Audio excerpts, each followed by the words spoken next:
You know, this doesn't really get any easier because I know you two have issues. Look, I don't want to get in the... This is extremely awkward, but darn it, we're going to get through this. Anyway, we're heading into No Mercy in an epic main event between, well, these two guys to close off Smackdown, an Intercontinental Championship match, and an interesting twist to follow into next week's Smackdown Live. Let's talk about all this and more on this week's Smackdown ReBound. Don't hurt me!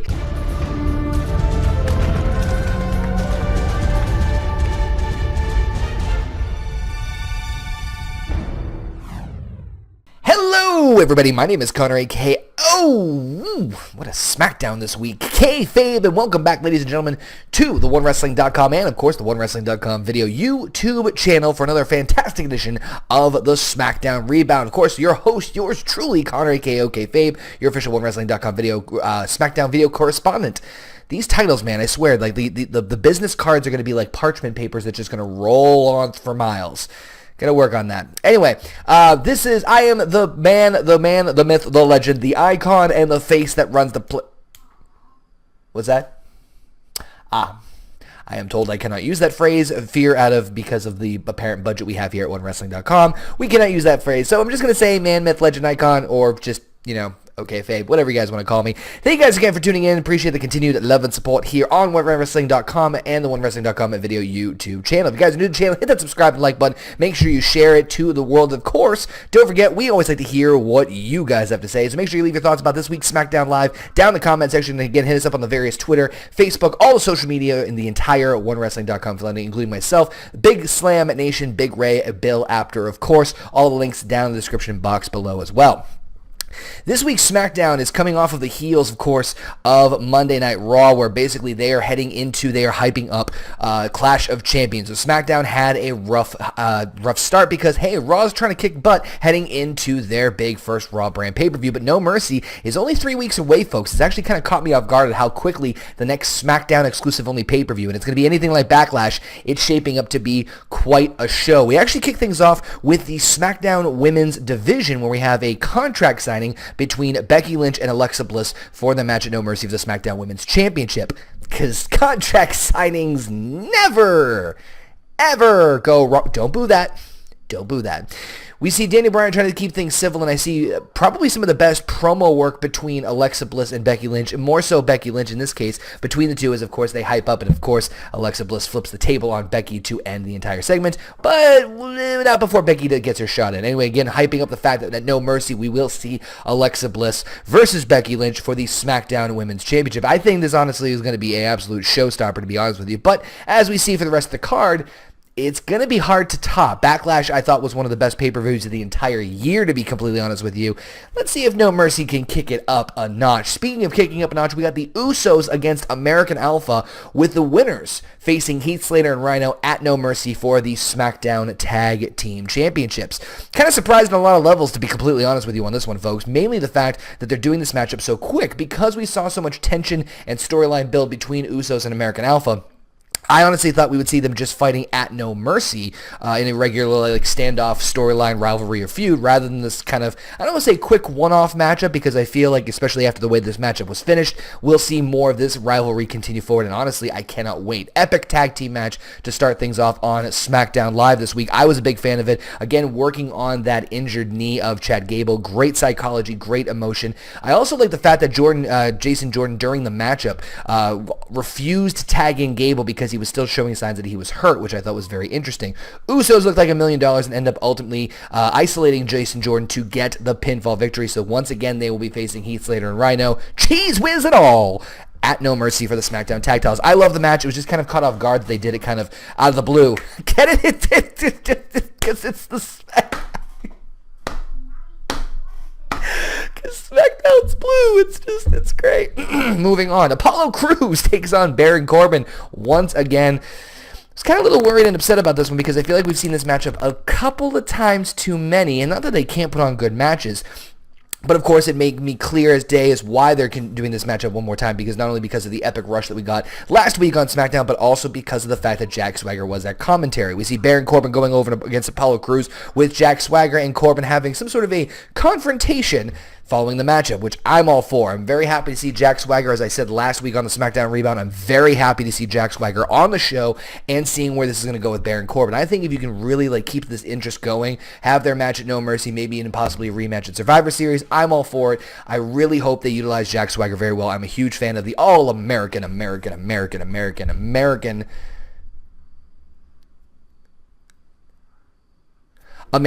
Yes, so let's keep this ball rolling. We have probably, unarguably, one of the best matches, if not the best match of the night, in my humble opinion, against Miz and Dolph Ziggler for the Intercontinental Championship. These two tear it up every single time we see them. They were given plenty of time, and honestly, the only complaint I really had about this matchup was part of me wishes this was what closed out the show. Granted, we do have John Cena and Dean Ambrose as the main event, but honestly, this matchup stole the show, and that's to be expected because of Dolph Ziggler.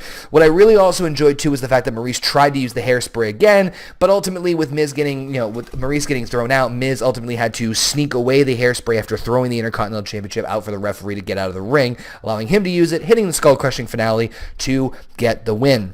I also did like at the beginning of SmackDown that Miz wanted the match canceled, but of course Daniel Bryan said, hey, if you walk out of this matchup, you walk out of your contract, so that's totally fine by me. So I'm glad that they're still continuing the storyline with Daniel Bryan and Miz, which was one of my biggest concerns, because after the epic promo we saw with Miz and Daniel Bryan from Talking Smack a few weeks back, it seems that they're really starting to now, they're starting to give that slow build to it. So I'm really curious what direction they're going to go with that.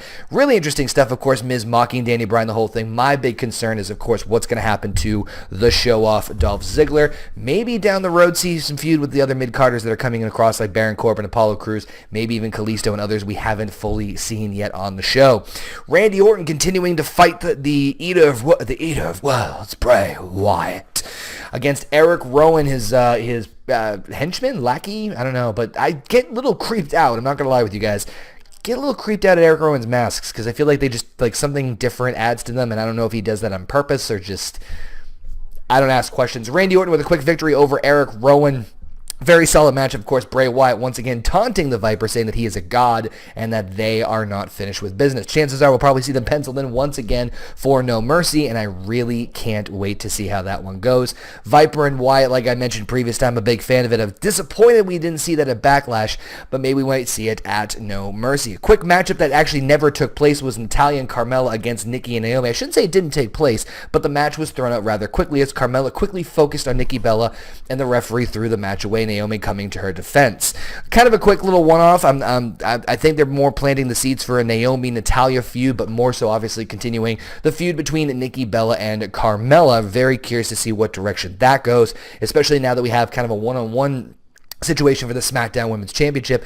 If they're going to go in route of the way they did with the WWE World Championship, I wouldn't be surprised if we see at Survivor Series potentially a triple threat between Carmella, Becky Lynch, and Nikki Bella. Just going to leave that little gem right there for you guys to all enjoy. SmackDown main event this week, John Cena against Dean Ambrose, one-on-one. Holy shnikes. Hold on to your hat, hold on to your seat, hold on to Grandma. That sounds really, why would you want to hold on to Grandma? Why would you write that? Grandma just wants to be left alone. Just let her have her scratch tickets and just let her be, okay? Just leave. No, you don't need to harass Grandma. Point being, matchup was very, very well done. Very solid matchup between the two. No shenanigans, no tomfoolery. Dean Ambrose kicking out of the AA, John Cena kicking out of the Dirty Deeds, but Dean Ambrose getting a surprising victory over John Cena, an upset to say the least, rather quickly. I unfortunately didn't get a chance to see the actual pinfall itself. I was kind of attempting to multitask with notes at the time. Go figure. I'm trying to write notes about the show, and something happens. But what was interesting, of course, afterwards was the fact that the champ that runs the camp, AJ Styles, the WWE World Heavyweight Champion, attacking both men after the match. Daniel Bryan coming out saying that, hey, that was phenomenal, but remember Shane said that Dean Ambrose is going to get his one-on-one rematch? Well, guess what, AJ? That's happening next week right here on SmackDown. Of course, AJ none too thrilled with that, but turns around right into a Dirty Deeds from Dean Ambrose to close out the entire show. I'm going to say this, and I'm going to sound like a broken record, but I'm really loving the way that SmackDown is being presented. I love the 2-hour format. I feel like that, while Raw does some great television shows and as well, I feel like the 3-hour format sometimes can be a bit too much. I mean, granted, you do have commercial breaks and everything in time, but my point being is that SmackDown, I think, was a very balanced, well-written show. The flow of the show was very nice. We saw some more matches announced for No Mercy. Of course, we saw a great Intercontinental Championship matchup, some teases and continuation for other feuds. feuds. We now have 3 matches penciled in for No Mercy in just 3 weeks from now. Of course, the WWE World Title Triple Threat match. We do have, of course, the SmackDown Women's match between Alexa Bliss and Becky Lynch, and now the SmackDown Tag Team title match between Rhino and Heath Slater, Cheese Whiz and all, against the Usos. And the thing I really like it about too is that they leaving a lot of stories like wide open as far as where they could possibly go. Again, I was mentioning the Nikki Bella Carmella situation. Swagger and Corbin, they're still kind of, playing with that one. So there's a lot of open doors, open windows, and open opportunities. I'm really, really curious to see where things go. Again, the 2-hour format made it very easy for me to follow the whole show and really kind of made it easy for me to, thoroughly enjoy it. To be honest with you, and I'm saying this completely 100% truthful, there was not a moment where I wasn't disinterested in the show. There was something that kept me going and kept me throughout the whole show, and I thought it was very well written, very well presented, very well booked, and very well done overall. So I'm really loving it. SmackDown once again kicking some tail for the Team Blue brand. Yeah, I can't. That's not a gun show. That's more like a water gun. Anyway, guys, I want to know your thoughts of this week's SmackDown. Of course, what'd you guys think? I want to hear your thoughts down in the comment section below. Again, hit me up over on the Twitter at OKayFabe, and make sure to follow the entire OneWrestling.com family over on social media, including myself, the entire members of the Big Slam Nation, of course, the legendary, the iconic, the one and only Mr. Bill Apter. Follow me at After One Wrestling. Follow us at One Wrestling. Of course, check out OneWrestling.com and subscribe to the YouTube channel. Like this video, share it to the masses. Drink it in. Nope, that's a different brand. I can't talk about the other brand on this one. Shh. Anyway, guys, thank you guys again for watching. We appreciate the continued love and support here on One Wrestling and OneWrestling.com. And the YouTube channel, all that stuff. You guys have been fantastic. You guys have been amazing. Thank you guys again for watching this week's SmackDown ReBound. And to quote the legendary Bill Apter, we will see you at the matches.